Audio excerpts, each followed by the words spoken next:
It's only a game. Why you have to be mad?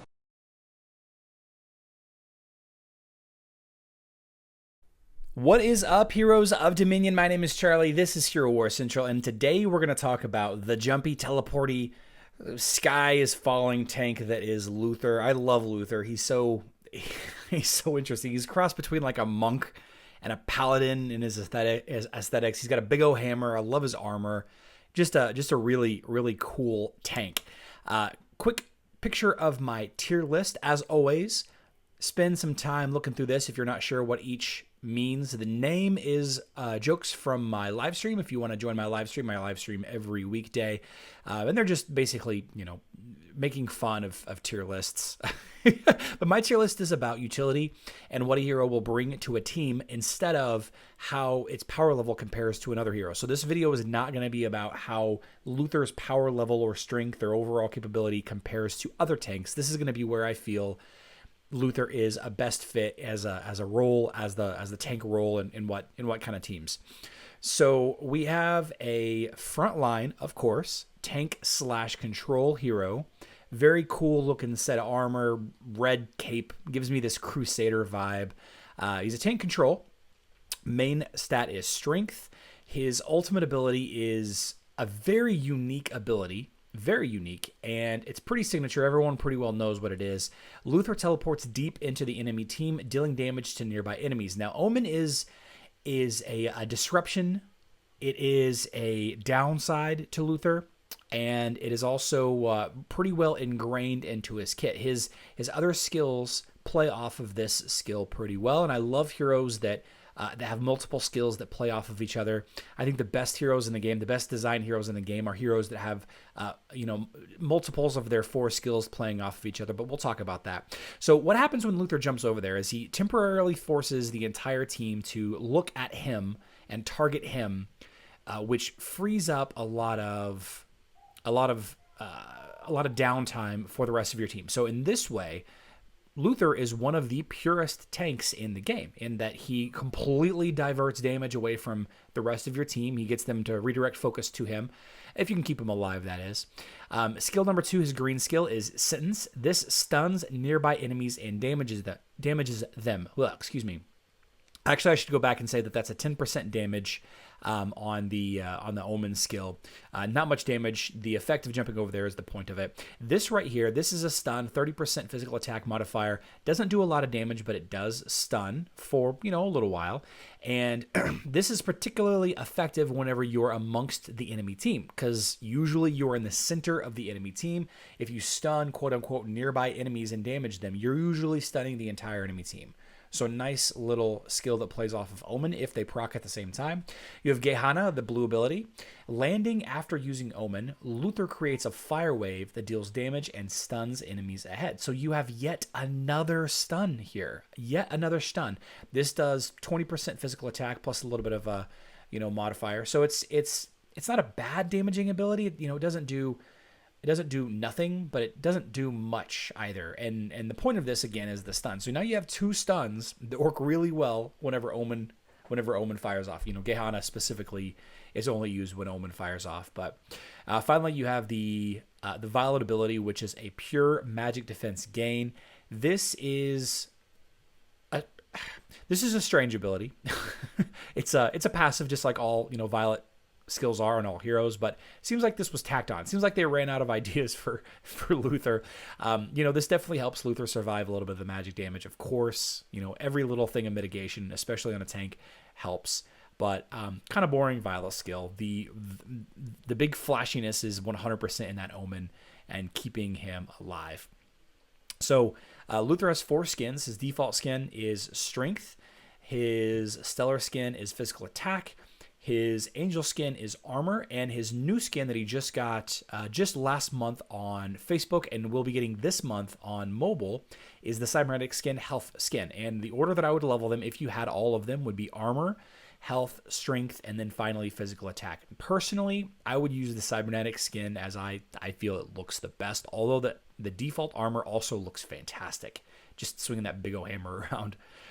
Luther's glyphs, he's got armor, magic defense, health, strength, and physical attack. Being a tank, you want to prioritize those glyphs that will help keep your tank alive. And in this case, it's armor, magic defense, health, strength, and physical attack in that order. You can make an argument swapping some of these around if Luther isn't your main tank, if you're using Luther as kind of a second tank in a defensive team or in a specialized team. But generally speaking, this is going to be the order that you're going to want to level up your glyphs. Now, the artifacts, stay on mobile as they are on Facebook. You have Hammer of Righteous Judgment, which is a team armor buff, very strong tank buff. You have Defender's Covenant, the book, which is armor and magic defense, which I would prioritize. And then next I would go with Ring of Strength. But of course, you want to get that artifact weapon to 3 stars as soon as possible to increase the activation chance to 100%. Any questions about any of the leveling choices, please let me know in the comments down below. Facebook, Discord. As always, happy to chat about the order. I am not perfect. These are just my opinions. I'm definitely wrong. So if you feel that I made an error there, please let me know. Please let me know. So where do I feel that Luther lands? Now, for the most part, my tier list is set up in a way to easily group most tanks into the water bottle tier. This is that style of hero that can fit in every single team, right? They don't necessarily bring their own unique utility. Some, you could argue that some tanks provide certain utility that makes them better than others, and I think that's the differentiating factor with Luther and other tanks. I wouldn't put Luther in water bottle tier because you can't put him in every team. If you put Luther in a team with a weak second hero, whenever the enemy team does turn back away from Luther, they're going to wipe out that second hero pretty quick. So because he doesn't provide 100% utility to every team, we got to put him in stop sign tier. And stop sign tier is that you would build a team around this hero. It doesn't bring utility to every team. You'd want to put a tough second line hero in like Andvari. Maybe you go with the Lars Krista and put Krista behind there. Maybe you can do Ching Mao with a little bit of dodge. Maybe you do Kark with his shield. You could do Jorgen. Basically, any tough hero, Ju, Ishmael, any tough second line hero would pair very well with Luther, especially whenever he gets the enemy's front line to turn their back on your warrior or front row marksman. Very strong hero. As far as the other tiers, just to quickly exclude them, I do feel Luther is good enough to level up and use if he is good, if he's one of your favorite heroes. So I don't think he's dead battery. And I don't think he's better or worse than any other tank in the campaign tower or Outland. In fact, he's probably one of the lesser used tanks in the player versus environment parts of this game, player versus environment activities in this game. So I think that I think for sure he's a stop sign tier hero. A lot of tanks are easily going to fit into that water bottle tier. Very easy videos to do, but Luther exposes, has some downsides. You need to keep Luther alive while he's over there.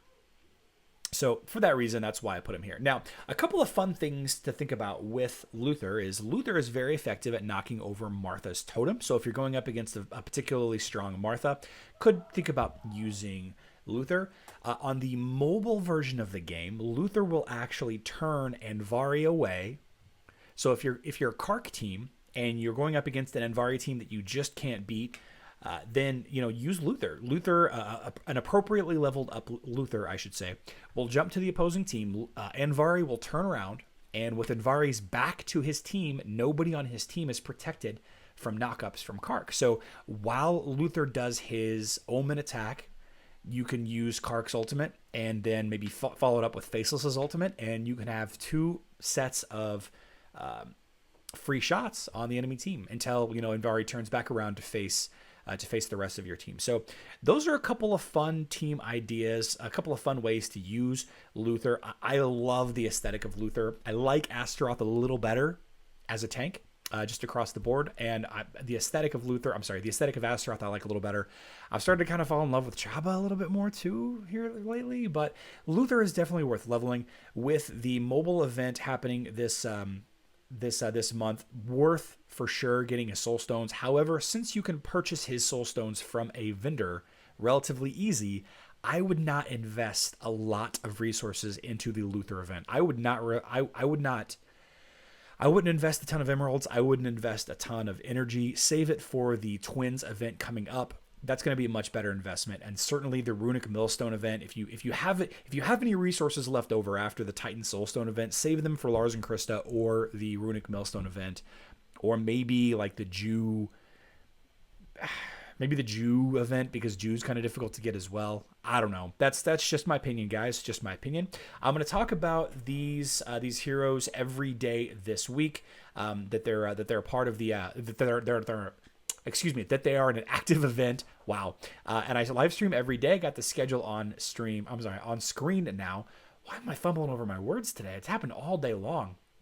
So check that live stream out if you have some time. It is twitch.tv/herowarscentral. The link to that live stream is in the description box down below. I love you all. Good luck in Dominion.